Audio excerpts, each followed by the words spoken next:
Kalau bongpainya itu yang lainnya retak, itu tidak ada masalah. Tapi kalau nama marmernya yang retak, saya sampaikan mohon segera diganti. Karena itu simbol alam. Pergunakanlah event Cengbeng ini sebagai ungkapan rasa bakti kita kepada leluhur kita, kepada orang tua almarhum kita. Pakai event ini baik-baik. Pada saat mereka masih ada, mereka mencintai kita setulus hati. Pada saat mereka tidak ada, mari kita sama-sama ungkapkan rasa bakti kita, cinta kita kepada mereka semua.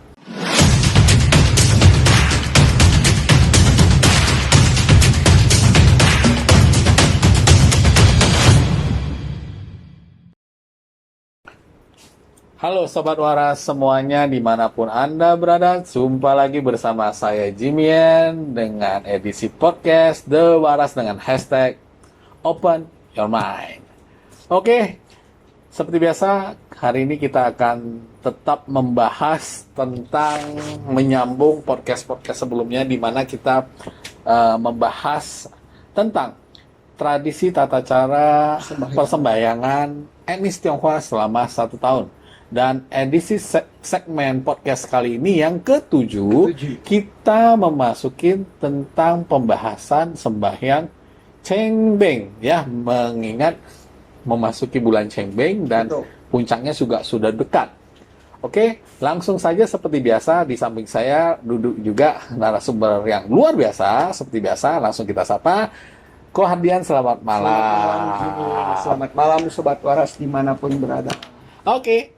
Ceplok. Ya, oke Sobat Waras. Seperti biasa, mengenai tradisi sembahyang yang kita akan bahas hari ini tentang Cengbeng ya, Ko ya. Iya. Nah, kalau kita lihat bulan-bulan ini memasuki bulan-bulan Cengbeng dan nanti katanya puncak Cengbeng itu nanti dirayakan tanggal 4 atau tanggal 5 gitu kok Hardian ya. Nah, di sini podcast kita ini seperti biasa kita kembali menginformasikan kepada Sobat Waras bahwasannya podcast yang kita bikin ini sifatnya hanya menginformasikan dan mengedukasi para Sobat Waras atau para subscriber kita semua dimanapun Anda berada. Jadi supaya tidak bertanya-tanya, ini gunanya apa sih? Ini manfaatnya apa? Ini sejarah sebenarnya dari mana sih? Nah, di sini kita membahas secara garis besarnya saja. Baik. Oke, kira-kira menurut Ko Hardian, sejarah singkat dari ritual sembahyang Cengbeng ini menurut Ko Hardian itu seperti apa kira-kira? Baik, selamat malam Sobat Waras dimanapun berada. Saya akan menjelaskan sebelum kita memasuki tentang sejarah Cengbeng itu sendiri, kita harus mengerti apa itu Cengbeng sebenarnya. Ya, benar sekali. Cengbeng itu atau Qingming itu dua kata, yaitu Cheng dan Beng. Jadi Chengnya itu bersih atau cerah, Cheng ya. Bengnya itu terang.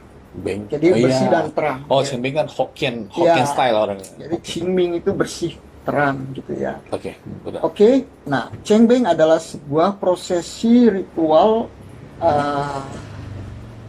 tradisi dan budaya etnis Tionghoa yang begitu lama untuk penghormatan kepada arwah leluhur kita dan pembersihan makam. Ya, jadi etnis Tionghoa dimanapun berada seluruh dunia, pada acara Cengbeng biasanya itu yang merantau pasti rata-rata sebagian besar pulang kampung di mana makam-makam leluhurnya berada. Tetapi mungkin karena saat ini COVID, jadi ya banyak yang tidak pulang kampung. Tetapi terlepas dari itu semua, Cengbeng adalah sebuah prosesi ritual penghormatan leluhur di makam langsung. Gitu ya. Jadi membersihkan makam, membersihkan makam-makam keluarga setahun sekali. Dan itu juga sebuah proses mengikat kembali tali silaturahmi. Pada saat Imlek dia tidak ketemu, di Cengbeng lah dia bisa bertemu. Karena ada juga yang mengatakan bahwa Cengbeng ini adalah Imleknya orang mati gitu loh, karena disinilah berkumpul dari semua penjuru pulang kampung biasanya membersihkan makam leluhur. Ada orang sampai Imlek tidak pulang, yang penting Cengbeng buat dia. Yang penting Cengbeng gitu Yang ya. penting Cengbeng. Nah, Berarti itu benar-benar tradisi yang sangat kuat dan sudah melekat sekali di etnis Tionghoa. ada ini Jim, ada apa ya, ikatan batin bagi etnis Tionghoa itu. Pada saat Cengbeng, kalau dia tidak pulang, kalau dia tidak membersihkan makam orang tuanya, seperti ada perasaan mengganjal gitu ya. Nah, baik, kita akan kupas sejarah kenapa Cengbeng digunakan waktu yang begitu sempit, setengah bulan sebenarnya. Ya. Nah, yang itu asal mula Cengbeng itu Iya. sejarahnya. Jadi begitu Cap Go, mereka sudah mulai bersih-bersih makam. Ya. Makam yang sudah dibersihkan biasa disilang dengan kertas-kertas, ya, ritualnya seperti itu. Nah, itu sendiri, acara itu sendiri sebenarnya terhubung dengan peristiwa pendiri dinasti Ming itu sendiri, Kaisar Wu. Karena Kaisar Wu pada saat itu ingin mencari jejak makam orang tuanya sebenarnya. Dan itu tertulis dalam sejarah. Sejarah Asli. ya. Iya. Itu pada tahun 1328 Kaisar Wu itu sampai 1398 sebelum Masehi dia berkuasa, dinasti Ming ya pada saat itu. Oh, Nah, oke, jadi oke. pada saat itu Kaisar Wu dulunya sebenarnya anak kecil yang masih bayi dititipkan di sebuah kuil tua oleh orang tuanya kepada para biksu untuk diamankan, dititipkan, dirawat di sana. Nah, pada saat dia dewasa, dia ikut pergerakan peperangan, kemudian dia berhasil masuk ke dalam kegiatan itu dan dia menumbangkan dinasti berikutnya, sebelumnya, maaf. Nah, berdirilah dinasti Ming, yaitu Kaisar Wu. Ya toh? Nah, pada saat dia sudah dewasa menjadi raja, tentu sebagai anak yang berbakti dia ingin mencari makam orang tuanya. Dia kembali lagi kepada bio atau kuil di mana dia dititipkan pada saat kecil. Dia tanya, di mana makam orang tua saya? Nah, karena yang dititipkan itu sendiri sudah meninggal pada saat itu juga pada bingung. Nah, cuma pesannya waktu itu ada nama orang tuanya cuma ditancap di dalam tanah, gitu. Dia bingung. Satu kekaisaran itu kan besar dinasti wilayah Tempatnya juga kekuasaannya. luas sekali ya. Nggak Oke. mungkin dia cari korek-korek makam orang lain. Nah, Yes. dengan Nah, akal yang dimiliki Kaisar Wu itu, dia keluarkan maklumat kepada rakyat Kaisar Ming itu seluruhnya diwajibkan membersihkan makam pada bulan itu. Pada bulan itu dibersihkan seluruh makam. Jadi yang sudah ada sanak familinya, makam itu ditandai. tandanya apa seperti? Biasanya silang, kertas-kertas silang atau ditancapkan syukim gitu, dibersihkan. Oke, Nah, iya, itu iya. berarti ada famili atau keluarganya. Oke. Semua sudah dibersihkan. Begitu sudah dibersihkan, tinggal kaisar nih dan pasukan cari nih mana Keliling yang ya. belum. Ah, Nah, yang belum itu dicari. Oh tidak, sampai ketemulah pada saat tanggal Cengbeng itu sendiri. Nah, sejak itu menjadi sebuah tradisi setiap tahun dibersihkan. Karena raja mau datang, mau sembahyang kan? oh, berarti filosofinya seperti itu ya? Iya, jadi sebenarnya itu sebuah kesempatan sejarah yang sampai saat ini sudah sekian ratus tahun ya toh, hampir 1000 tahun lebih ya, gitu loh, 2000 tahun hampir. Jadi tradisi itu begitu melekat. Nah, kemelekatan itulah yang menimbulkan rasa fanatisme kita kepada para leluhur. Sebenarnya sih simbol daripada Qingming itu adalah bakti kepada almarhum orang tua atau keturunan leluhur kita. Itu intinya Qingming itu. Berarti samanya seperti esensi makna upacara Qingming itu tentang wujud bakti pada orang tua gitu Iya, semuanya ya. yang paling penting adalah itu sebenarnya. Jadi Hmm. kalau kita tidak bisa pulang Imlek, ya pulanglah Qingming gitu loh.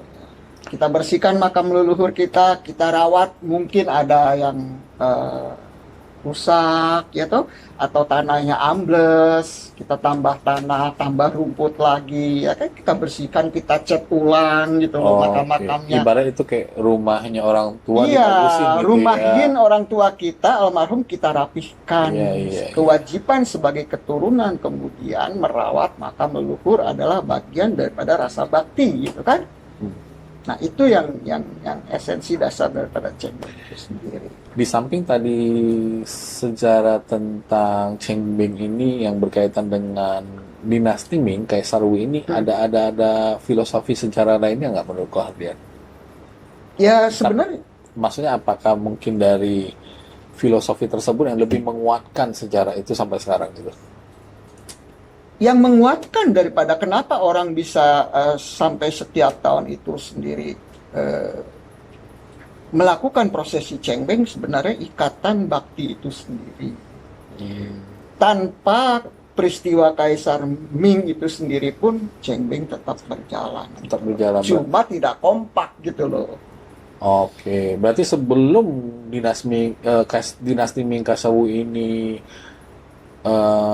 melakukan kegiatan mencari kuburan orang tuanya, sebelumnya juga udah Qingming Sudah ada, namun cuma tidak kompak gitu loh. pada saat itu cari itu dikompakkan dan disahkan dan menjadi sejarah sampai suatu situ. event waktu yang sedemikian gitu loh. Oke. Dibuatnya gitu loh. Nah, itu yang sebenarnya inti dari Qingming itu adalah ungkapan rasa bakti kepada kita sendiri. Nah, Sobat Waras, tadi sudah dijelaskan sejarah-sejarahnya. Nah, jujur saja, saya juga baru tahu ini.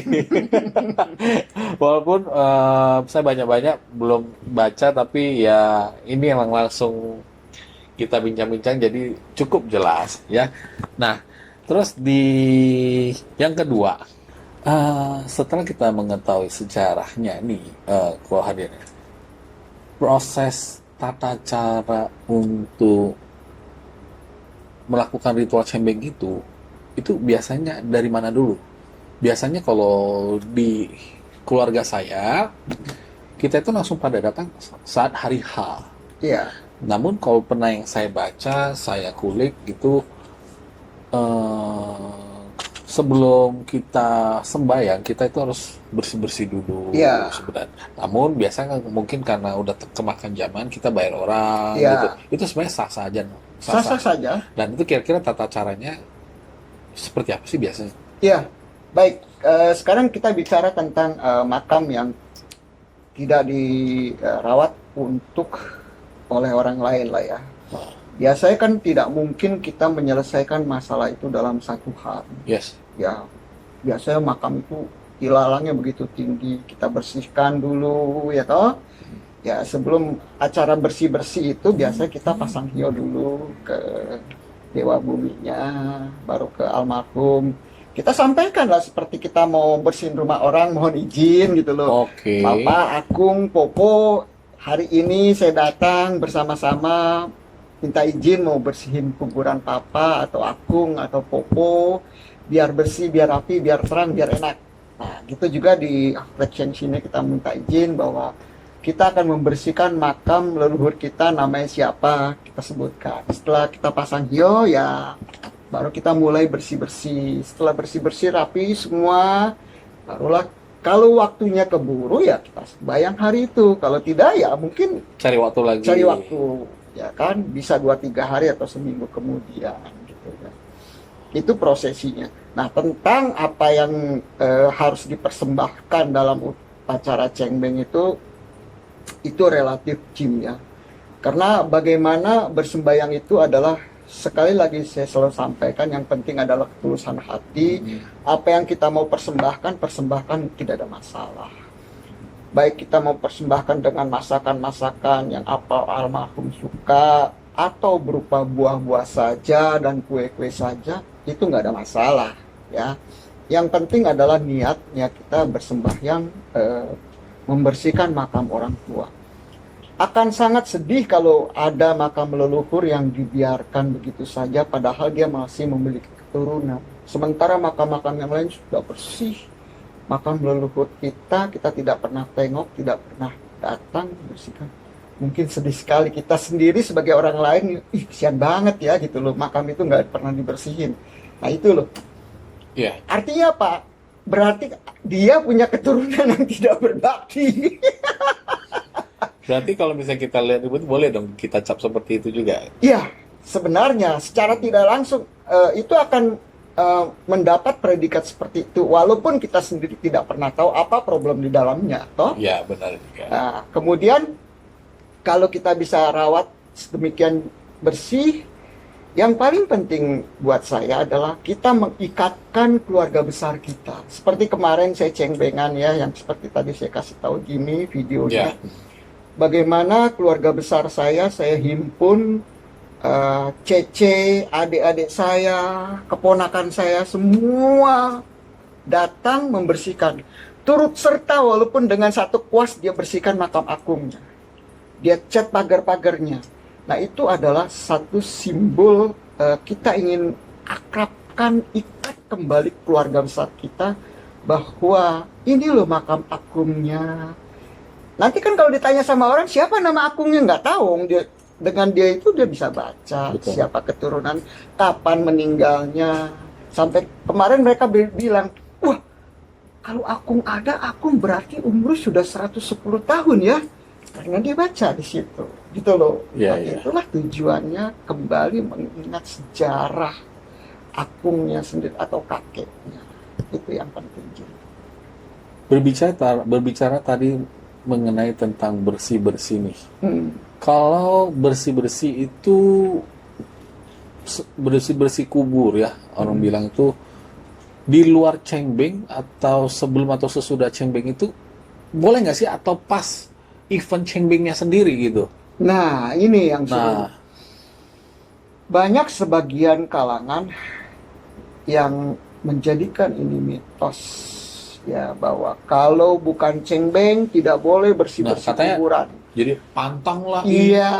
Itu sebenarnya jujur aja sih ya, emang sih kalau di keluarga saya itu emang pas waktu cengbengnya langsung brek saat itu aja sembahyang gitu aja. Makanya di sini juga tadi ada timbul pertanyaan, saya menggali juga ya, timbul pertanyaan seperti itu. Menurut Kohardian seperti apa? Ya kalau menurut saya, kapan Anda punya waktu, bersihkan saja. Jadi pada dasarnya nggak ada. Coba kita lihat sekarang di makam-makam yang modern. Oh iya juga ya. Benar, setiap hari dibersihkan dan bersih sekali. Benar. Cuma bedanya kan begini Jim ya, kita dulu, orang-orang dulu itu tidak ada makam yang seperti sekarang modern ya, terawat dengan baik ya toh. Kemudian juga rata-rata itu adalah perantau gitu ya, merantau jauh-jauh. Kan tidak mungkin 2 bulan 3 bulan pulang gitu ya bersihin kuburan. Nah dengan adanya event cengbeng itu dipakai. Tetapi kalau ditanya bolehkah dibersihkan sebelum atau sesudah masa cengbeng berlalu, boleh-boleh saja. Silakan. Sah saja. Sah, tidak ada masalah. Oke. Kalau orang bilang itu nggak boleh, tidak ada masalah. Saya bilang tidak ada masalah. Karena apa? Niat kita adalah menjaga kebersihan terawatnya makam leluhur kita. Gitu loh. Oke, sip berarti. Nggak ada yang macam-macam. Nggak ada macam-macam. Saya bilang makam ayah saya itu, papa saya 2 bulan sekali pasti dibersihkan sama. Wow, keren. Ya karena memang kita di samping membersihkan makam, kita jadi berkumpul bersama-sama, ketawa ketiwi, kita rawat makam akung kita, papa kita. Wah, senang mereka, happy gitu. Happy ya? Iya toh? Benar. Gitu aja. Nah, di samping itu juga, nah ini yang jadi ini kalau dalam dunia segi apa nih, spiritual atau supra, ada orang bilang supranatural. Kalau kita lihat satu tempat kuburan, di sampingnya itu pasti ada yang namanya tuti pakung atau dewa. Nah, sekarang pertanyaan saya nih, uniknya ini, setiap bongpai kuburan itu pasti ada tuti pakung. Pasti. Nah, Enggak, maksud saya, kenapa nggak tuti pakungnya satu aja gitu ya? Betul, Kalau orang betul. kan taunya itu tuti pakung kan penguasa daerah setempat gitu Betul. loh. Dan yang uniknya lagi ada yang di kiri, ada yang di kanan, itu maksudnya seperti apa keluarga? Betul. Nah, itu dia. Baik. Sorry nih keluarga ini. Jadi saya harus Banyak banyak banyak banyak pertanyaan pertanyaan seperti ini. itu. Jadi ini harus kita bahas nih. Saya yakin juga Sobat Waras juga pasti ada. Mungkin ada yang sudah tahu, ada yang nggak tahu. Nah, kita omong aja lah. Dari segi saya sendiri, ini saya pengen tahu nih. Ya, Ya, seperti apa nih keluarga? baik. Kita orang-orang Tionghoa, keturunan etnis Tionghoa, selalu berterima kasih kepada bumi karena kita kembalikan jasad lahiriah almarhum orang tua kita, kakek kita atau keturunan kita kepada bumi, ya toh.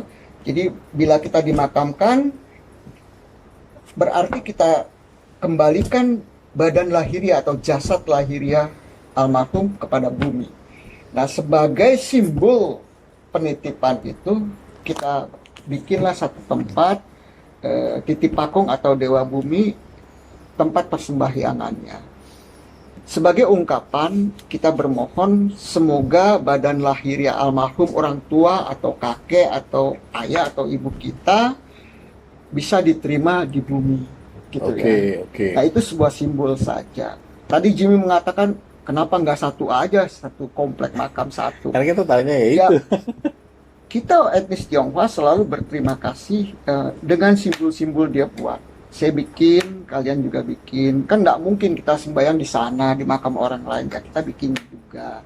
Nah, soal kiri atau kanan itu hanya melambangkan wanita makamnya atau laki-laki. Oh, Jadi kalau laki-laki itu, kalau kita menghadap makam pada saat sembahyang, kalau menghadap makam ya, itu Titi Pakungnya atau Dewa Bumi biasa ada sebelah kanan. kalau si yang meninggalnya Laki-laki. pihak laki-laki.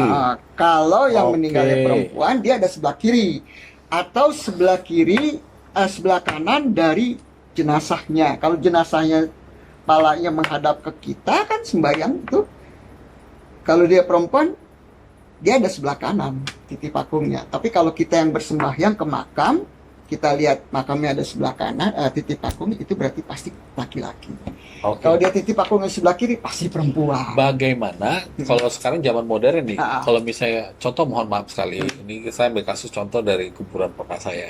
Waktu itu kita emang berunding sama cici koko semuanya, kan kita langsung belilah satu kuburan untuk, mohon maaf nih ya, amit-amit bukan sumpahin itu, nanti buat sampingnya buat mama.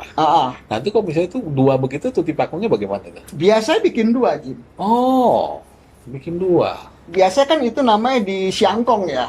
Oh, Di siangkong itu biasanya dibikin lagi. Kalau tidak mau dibikin lagi, biasanya itu disatukan. Tapi rata-rata sih siangkong itu dibikin lagi Titi Pakung. sangkong itu apa itu? Siangkong itu satu makam dua jenazah. Oke. Ada yang disusun, ada yang sebelah-sebelahan.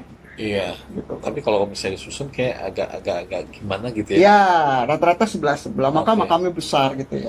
Iya. Areanya gitu lah. Oh, jadi biasanya kiri dan kanan tuh Kiri dipakai? dan kanan Titi Pakungnya gitu. Wow, keren juga nih. Iya. Nah, di samping di samping tadi pembahasan tentang tulis pakungnya, ini banyak pertanyaan. Sorry banget kok hadirin. Pokoknya Nggak apa-apa. ini jadi supaya saya juga bisa jelas ya.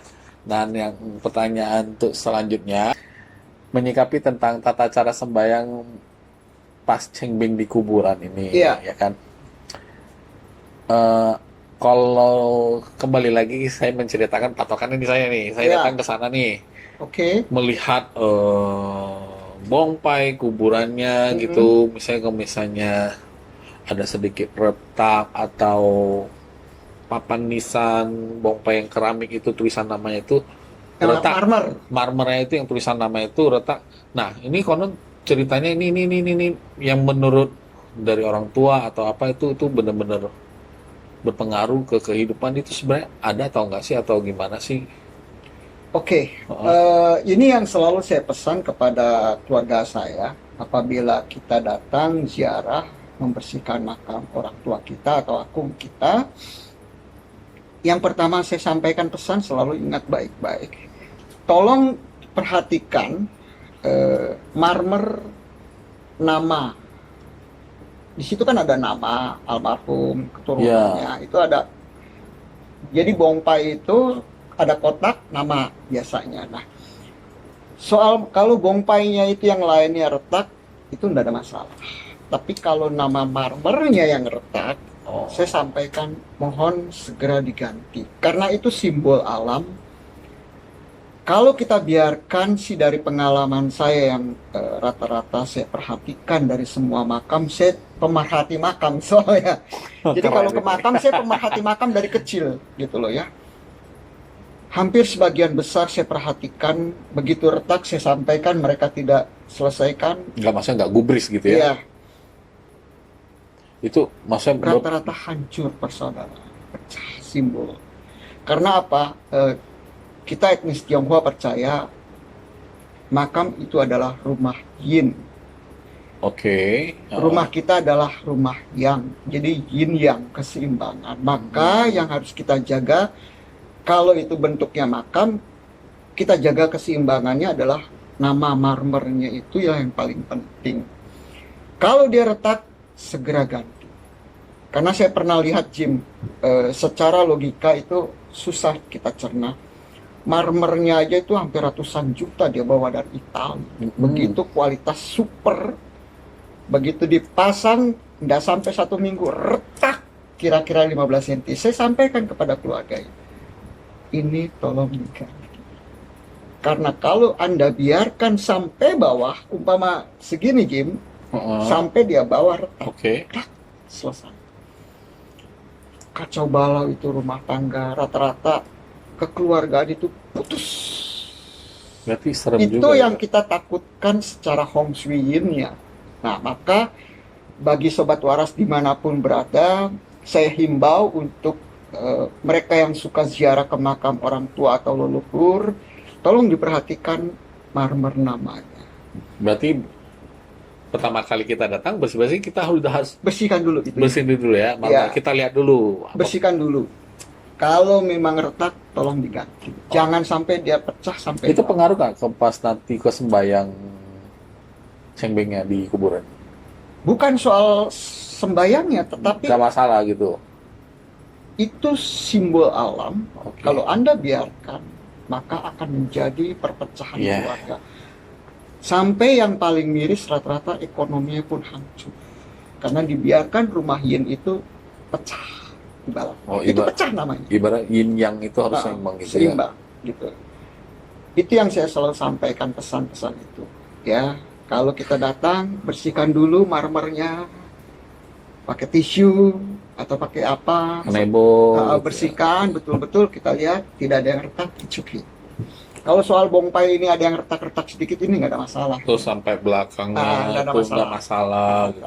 Ya kalau itu bisa ditambal nggak ada masalah juga. Tapi paling penting adalah nisan namanya, batu nisannya istilahnya. Berarti nggak pengaruh ke tanahnya, misalnya mendem ke bawah atau Kalau tumbuh soal tanah mendem, tanaman. kalau soal tanah mendem ambles, biasa ambles. Itu boleh ditambah. Tambah saja, nggak ada ukuran apa berapa kubik. Enggak, tambah saja. Kenapa ambles? Oke, wajar. Oke. Karena peti begitu usia waktu dia ambles. Yes. Tanah turun otomatis.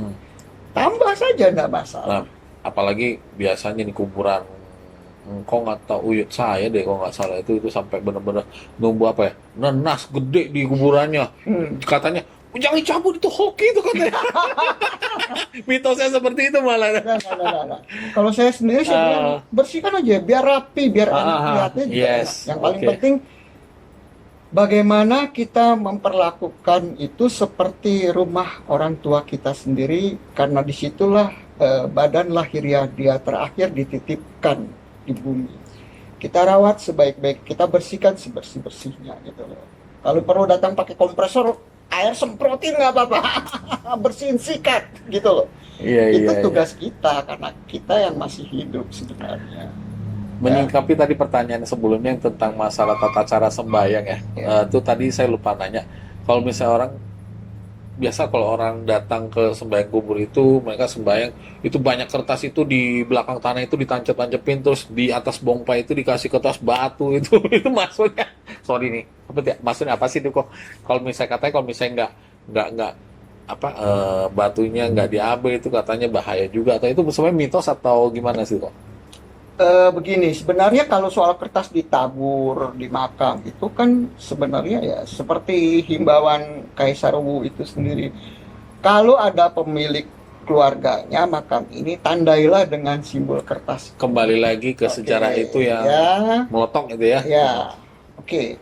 Nah, kalau soal yang tumpukan suka ada kimchua atau ginchua di atas Bongpai. ditaruh batu. Saya sampaikan kalau bisa sih kalau you mau taruh, tapi setelah selesai batunya harus diangkat.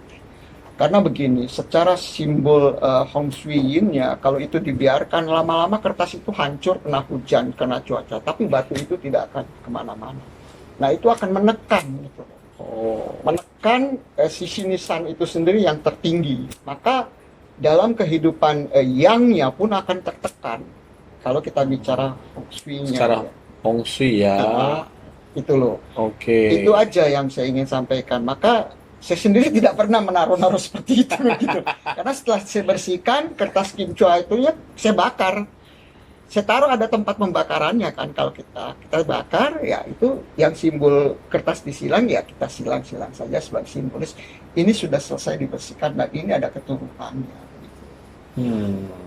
Oke, berarti mungkin Sobat Waras juga pasti bertanya-tanya juga kan, seperti Iya. saya. Ini mohon maaf sekali, ini timbul dari saya sendiri nih. Banyak pertanyaan-pertanyaan yang ingin saya tanyakan, dan di samping itu juga. Nah, dalam ritual sembahyang Cengbeng ini, itu kira-kira ada pantangan-pantangan khusus kah? Kalau misalnya kita mau sembahyang Cengbeng, mohon maaf nih, kembali lagi beberapa segmen yang lalu kita bahas juga udah pernah bahas nih. Biasanya kalau misalnya sembahyang, misalnya mohon maaf nih khususnya dari kaum Hawa gitu kan. Iya. Kalau misalnya lagi mens, datang bulan gitu, itu ada pantangan nggak sih? Menurut Nah, Ade? itulah yang selalu saya sampaikan dari selalu bahwa dari kemarin-kemarin di podcast sebelumnya pun bahwa kita harus patahkan mitos-mitos itu ya. Bahwa kalau niat kita bersembahyang apalagi kepada leluhur kita, janganlah hal-hal seperti itu dihubung-hubungkan. Karena ingat menstruasi adalah Proses siklus alami. Ya.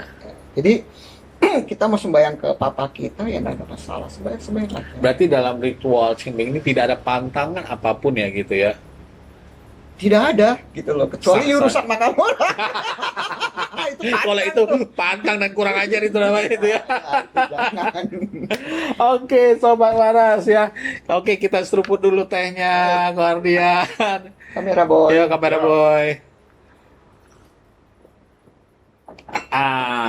Lanjut lagi nih Guardian. Baik. Makin lama makin seru ya bincang-bincang podcast kali ini. Oke, untuk selanjutnya nih. Nah, biasanya lagi kalau misalnya pada saat memasuki bulan Cengbeng ini, kita udah bersih-bersih Iya. ya. Ada apa nih? Ada konon ceritanya, mohon maaf nih, ini menurut saya kalimatnya agak tanda kutip gini. Orang bilang Cina kolot lah, orang bilang gitu ya. Sembahyang Cengbeng itu sebelum matahari terbit kok. Nah loh, ada mitos seperti itu lagi. Itu bentuk gimana itu kok? Ya itulah makanya saya bilang banyak hal yang akhirnya membuat generasi muda mungkin merasa terbebani dengan ritual-ritual seperti itu yang menurut saya sebenarnya itu hanya mitos-mitos belaka ya. Jadi nggak Wajar saja lagi. Oh, wajar. Kalau orang dulu itu sembahyang karena rata-rata makam orang dulu itu di gunung, Jim. Oke. Jadi pagi hari dia berangkat sampai sana sudah agak siang. Ya toh dia lakukan prosesi, dia sembahyang di sana bisa 3 jam dia bersih-bersih sampai itu begitu turun nggak kegelapan. 1 hari selesai. Tetapi di zaman kita sekarang sudah modern, apalagi makam umum yang bersih begitu ya. Kalau harus seperti itu lagi, waduh, buat saya sendiri merepotkan. Berarti itu benar-benar nggak ada pantangan ya. Bukan hal yang harus dituruti. Pokoknya sebelum matahari terbit, subuh gitu ya. Iya. Begitu ya kamera boy ya. Mungkin Ya. sama juga kayak yang di Di kampungnya. daerah-daerah memang Di masih daerah-daerah seperti itu masih karena seperti memang itu. rata-rata makamnya di gunung lah. Sama waktu Oh, saya ke Cungko sendiri makamnya di gunung. Jadi wajar mereka membersihkan satu harian ya sembahyang itu berangkat dari pagi ya wajar menurut saya. Tetapi kalau kita zaman sekarang sih tidaklah gitu ya. Kemudian juga mungkin panas ya kalau kita siang-siangan. kalau panas sih itu pasti panas ya. Apalagi kuburan-kuburan sekarang itu udah modern, pasangnya keramik semua ya. Iya, panas memang panas. Itu dia. Kita mau kue aja nggak bisa lama-lama. Pengennya Iya, kita ngomongnya banyak sama apa, ma, ya kan, aku ngaco semua doain yang lama, malah aduh karena panas jadi cepet gitu iya. ya. Itulah salah satu alasan orang-orang tua kita sendiri. Oke, cukup seru Sobat Waras ya. Nah, ini juga yang ada lagi pertanyaan yang muncul lagi di saya terhadap Guardian nih. Nah, misalnya nih, tadi berbicara tentang setelah bersih-bersih, semua tempat makam semuanya, saya Iya, tuh mungkin pada saat itu nggak bisa sembahyang, ya. dan akhirnya pulang untuk menentukan sembahyang selanjutnya. Nah, bukan dapat informasi ya, tapi kadang setelah bersih-bersih mereka malah nggak sembahyang di kuburannya, malah sembahyang di rumah kok. Itu sah-sah aja nggak sih? Bukannya kalau Cengming itu harus ke kuburannya sembahyang gitu? Baik. Kalau apa yang saya lihat dan saya alami memang kalau kita bisa sembahyang di makam langsung itu baik. Tapi kalau tidak memungkinkan waktunya, kita sembahyang di rumah kalau kita punya meja abu juga tidak ada masalah. Dan buat saya sendiri kebanyakan sih cengbeng itu sembahyangnya sembahyang di rumah mama. Karena ada altar abu papa. Jadi kita ke makam papa itu hanya membersihkan makam supaya terawat dan bersih. Setelah itu kita atur waktunya kapan event supaya semua bisa berkumpul. Keluarga besar, anak, cucu kumpul, kita sembahyang di rumah mama karena ada altar abu papa. Ya, kita sembahyang di sana, tidak ada masalah. Berarti pada dasarnya intinya nggak masalah Tidak gitu ada ya? masalah. Sekali lagi, semua itu berawal dari niat kita, Ci. Ya. Iya sih. Bagaimana kalau misalnya kita tidak bisa sembahyang di kuburan Akung atau kita di luar pulau, kita merantau atau di Cungko. Ekonomi juga lagi down nih, beli Ya. tiketnya berapa juta Seperti gitu kan. saat ini, saat COVID ini, ha. banyak orang tidak bisa pulang ke kampung halamannya, tapi Hmm. mereka sembahyang saja di rumah. Oke. Sah saja. Nggak masalah kan kalau misalnya perayaan Cengming itu memang sifatnya wajib membersihkan kuburan Wajib bagi yang mampu. bagi yang mampu. Kalau tidak mampu ya sudah, mau diapakan kan. Oke. Yang penting niatnya dia sembahyang, walaupun di rumah sendiri, niatnya dia sembahyang untuk orang tuanya atau kakek moyangnya, ya sudah selesai. Berarti tidak kalau misalnya masalah. sembahyang di rumah oke, sembahyang di sana juga oke, juga Ya, sah-sah saja. Yang penting prosesi itu Niatnya doanya sampai gitu ya. sama kayak papa saya dari daratan Tiongkok, dia tidak mungkin pulang. ke Iya, nah, Tiongkok, itu dia. sembahyang di rumahnya. Nah, Ya itu toh? dia. Setiap cengmeng ya dia sembahyang pasang meja, gitu. Malah nggak ada foto akung saya, cuma dia tulis saja nama akungnya di meja itu pakai kertas, udah sembahyang. Oh iya. Sama niatnya sampai gitu loh. Yang Oke. penting kan sembahyang itu adalah dari dalam hati untuk kepada siapa dia lakukan. Karena kalau tidak dilakukan ada ganjalan nanti buat mereka gitu loh. Setelah itu dilakukan kan selesai semua masalahnya. Nah, bagaimana, mohon maaf sekali nih, bukan maksud untuk menyinggung sisi dari agama atau gimana, dari mohon maaf sekali kepada Sobat Waras ya. Kita tahu etnis Tionghoa ini juga tidak semuanya memegang hyo, Iya. ya dong. Tapi yang kalau namanya Chengbeng, itu wajib nggak sih bagi yang tidak memegang hyo? Nggak ada yang wajib, Cim. Gitu loh. Gitu ya. Jadi hio itu sebuah simbol saja. Oke, berarti kalau misalnya mereka mau sembahyang kubur juga sah saja, Sah-sah saja. tanpa harus megang hyo gitu ya. Tidak perlu. Karena menurut biasanya kan seperti yang kalimat yang tadi saya sebutin sebelumnya itu yang orang bilang Cina totok itu, mohon maaf sekali lagi.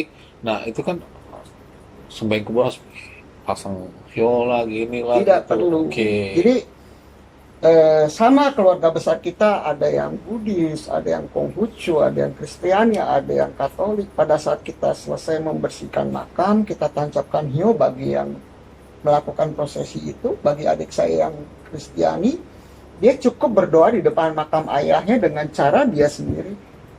Buat kita tidak ada masalah. Itulah yang namanya kita menghormati masing-masing kepercayaan. Buktinya bapak kita juga nggak pernah marah, makamnya nggak boom. Dia Kalau belum baru kaget itu ada apa gitu ya. Nggak ada masalah. Oke, Jadi sebagai jangan dibikin susah yang seperti itu. Kita harus, kalau Jimmy keluarganya ada yang berlainan agama, kita harus menghormati kepercayaan masing-masing. yes. Kita berikan hak yang sama, gitu loh. Karena mereka juga dirawat dengan sama, haknya harus sama kita berikan. Hargailah, nggak apa-apa. Berarti poinnya adalah kembali lagi tentang menghormati leluhur yang Iya, meninggal betul. intinya. Walaupun tata caranya beda. Semua ikut-ikutan ngecat, nggak ada urusan agama. Yes. Bersih-bersih, begitu selesai tunduk, selesai. Ini yang keren Sobat Waras ya. Jadi pada dasarnya di sini kita mohon maaf sekali, bukan kita sok pintar teman, tapi inilah makna sesungguhnya dari Cengbeng itu. Kita Iya. mengedukasikan bahwasannya makna dari sembahyang Cengbeng itu adalah tentang menghormati Iya. almarhum yang sudah meninggal, layaknya beda alam, intinya dunia yin dan dunia yang gitu Iya. ya. Oke. Nah ini nih yang paling seru, yang terakhir ini dari saya ya. Sebelum saya lemparkan seperti biasa ke kamera boy. Ini kalau dari saya sendiri, yang terakhir ini gini kok. Ini saya pernah lihat di salah satu media sosial kita. Iya. Jujur ini saya agak, aduh mau ketawa, mau ngeremehin, aduh gila gitu kan, berpikiran macam-macam. Ini orang sembahyang, ini nih khusus di luar negeri sana, Iya. di itu sembahyang pakai joget, pakai cewek seksi. itu menurut kau hadir gimana sih pandangan kau? Mohon maaf nih, Ya setiap orang sah aja nggak sih gitu? setiap orang punya gaya masing-masing dan tradisi masing-masing.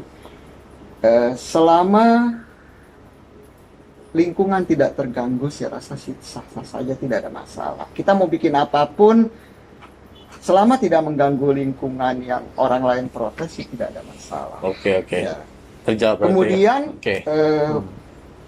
waktu saya ke Cungko pun, di Cungko sekarang tidak ada bakar-bakar kertas lagi pada saat cek. Nah, informasinya juga emang tadi Karena luar sana. memang mereka sendiri, pemerintah China sendiri melarang.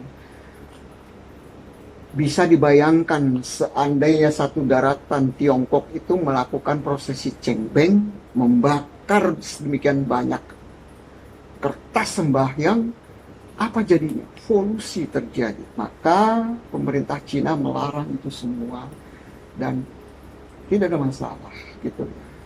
Orang tidak bawa kertas sembahyang, ya tidak masalah. Nggak masalah, nggak bawa apa-apa juga nggak masalah, yang penting niatnya. Bersihkan saja. Oke.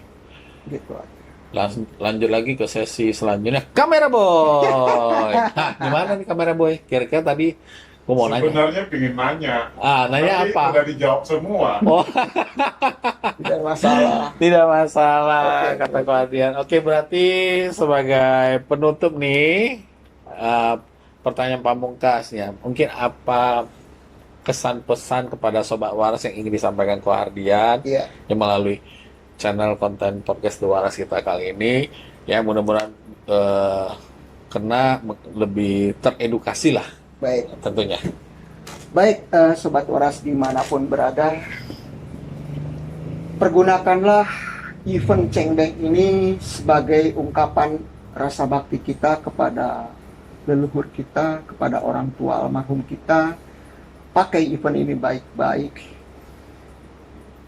Pada saat mereka masih ada, mereka mencintai kita setulus hati. Pada saat mereka tidak ada, mari kita sama-sama ungkapkan rasa bakti kita, cinta kita kepada mereka semua. Rawatlah rumah mereka yang terakhir, karena itulah jasad mereka yang terakhir berada di sana.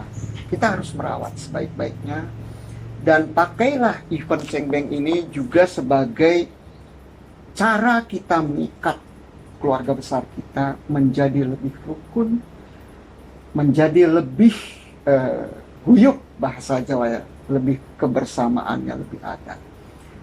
Jadi anak cucu kita bisa tahu siapa nama almarhum ayah kita, akung kita atau kakek kita, popo kita atau nenek kita, sampai dia bisa tahu oh kapan meninggalnya, saat ini sudah berapa usia sebenarnya almarhum. Jadi mereka bisa tahu. Dan itu mereka jadi bukan hanya generasi kita, karena kita juga akan berpulang seperti mereka, akan bersambung kepada anak cucu kita. Karena itu sudah kita didik mereka untuk merawat itu semua.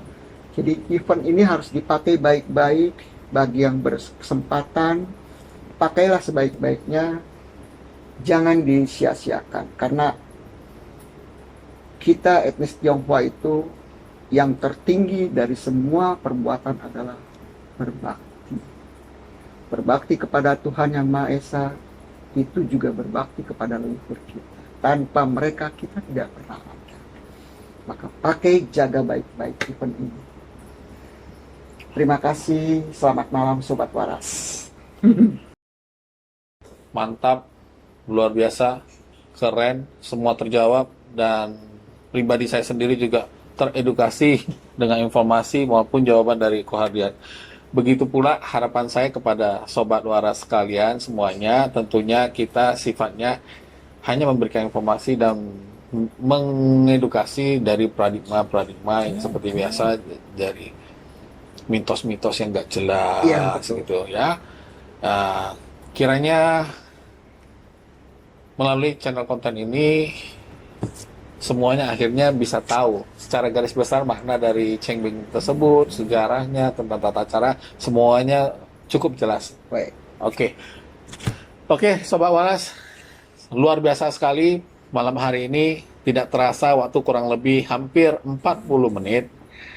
Langsung saja kita akhiri, dan tidak lupa dan bosan-bosannya jika berkenan terhadap channel konten podcast The Waras kita kali ini dengan hashtag Open Your Mind.